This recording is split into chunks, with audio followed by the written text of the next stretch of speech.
What's up, Painless Flipping podcast listeners? Before we dive into today's episode, I've got something special for you. Recently, I had the pleasure of joining an amazing podcast, and I wanted to share that conversation with you all. It's a fantastic discussion you won't want to miss. So without further ado, let's jump into that crossover episode and hear what we had to say. Enjoy. You're talking about your mission at Investor Thrive. We haven't really jumped into it. What is your mission? My mission at Investor Thrive. Oh, my mission at Investor Thrive, not my mission that I serve.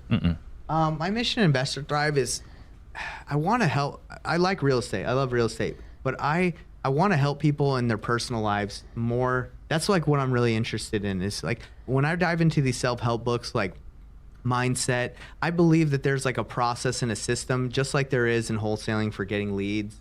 I believe there's a process and a system for getting your mind right. And I kind of think in my opinion, everyone is so focused on real estate and getting leads and getting deals that they neglect like how important it is to wake up early, consistently at the right time. It's called theater of the mind. If you've read the book Psycho-Cybernetics, it talks about like going to a place in your mind where you like relive wins, so you feel like a winner every day. Like those are things that I write in my journal every day, like wins that I have or things I'm grateful for. I do affirmations, and I just feel like mentally I'm pretty solid. But that's something I want to kind of do as the mission of Investor Thrive is not only help people succeed in their real estate businesses, but in their personal lives. Because at the end of everything, real estate's great. If you own 100,000 like rentals, that's great.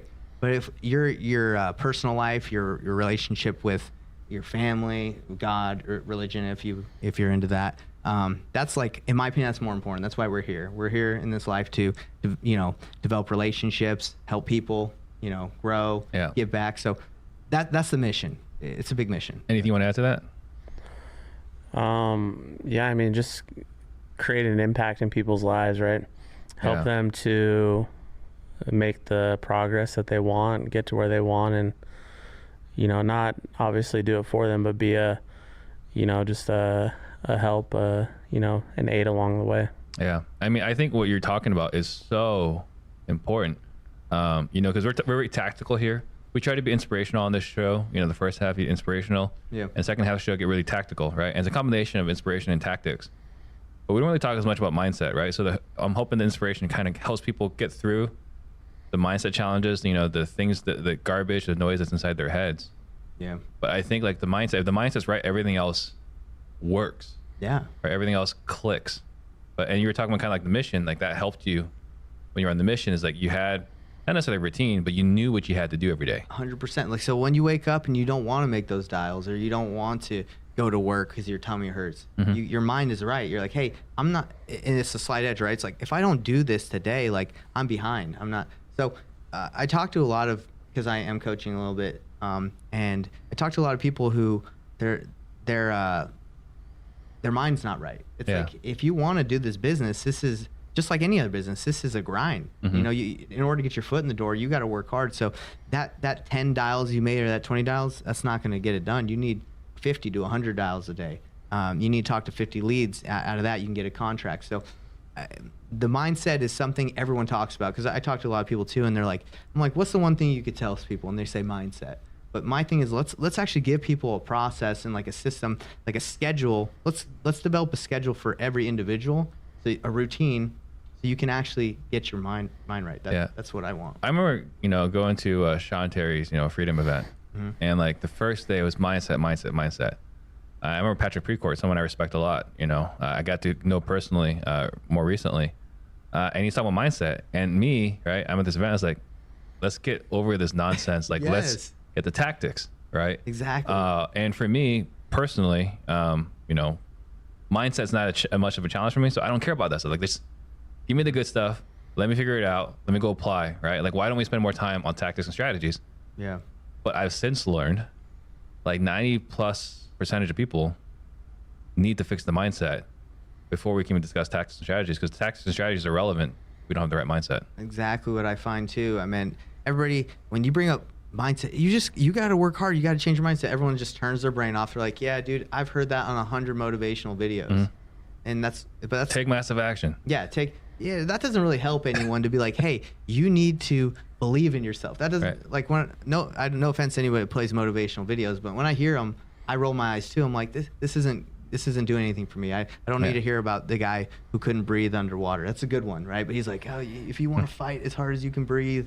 It's inspirational. It's inspirational, but for me, I'm like, it okay. only lasts 30 seconds though. Yeah. Well, it's like a shower. Like you need it every single day. Yeah. So like you go to these big events and they're great. You meet with great people, but 3 days after you're like, I can't remember what anyone said, but I felt great. But now I'm kind of dying on the motivation. My thing is like, keep that going. Like do those daily routines and those activities that slight edge. Yeah, that we want to keep you give motivated. We want to give people tactics to be able to do the things that they don't want to do, but they should do that day, right? Yeah. So let's talk about. I mean, if this is the mission, right? And again, this is a challenge that I have as someone that's trying to help people. I mean, truthfully, I'm in my own coaching program. I pay somebody else. Yeah.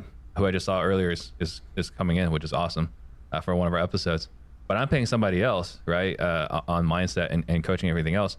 And I share with him like, hey, my biggest frustration as a business owner, as a leader, is there are people I just cannot get through. Yeah. Right. Like they say they want it. I want it for them, but I want it for them more than they want it for themselves. Right. And I'm stuck. I can't fix this problem.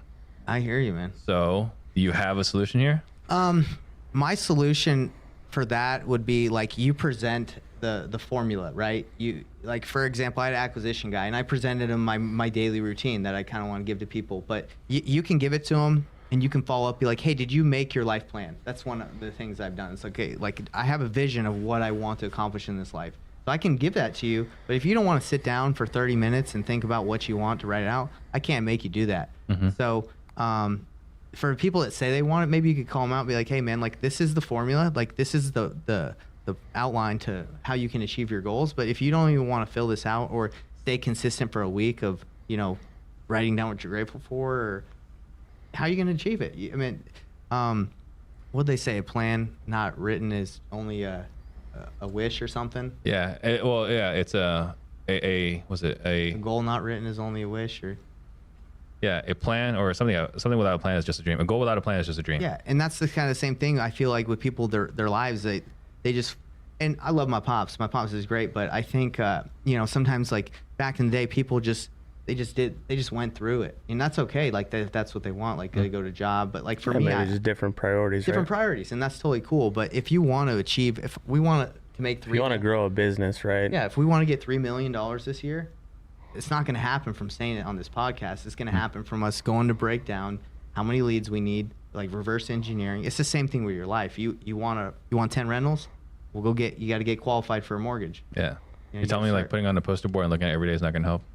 No, man, you got to take action, daily action. So that's the mission. I don't know if you can tell I'm stoked about that because I love it. I love doing that stuff daily because that's what makes it happen. Well, I mean, that's the reason why, like, on our podcast, I said consistent action. I never say like massive action because like massive action is someone's got to like hype themselves up and jump into this and a failing strategy. I love massive action. I'm that guy. I take massive action all the time. The problem is not everybody taking too many massive actions. Right? It frustrates everyone that works with me. But most people, like, they hear massive action, it's like, oh, that's too big or that's not for me, and then they get discouraged before they even start. Right. So that's why I'm always preaching consistent action. Like, we can all be consistent. Yeah.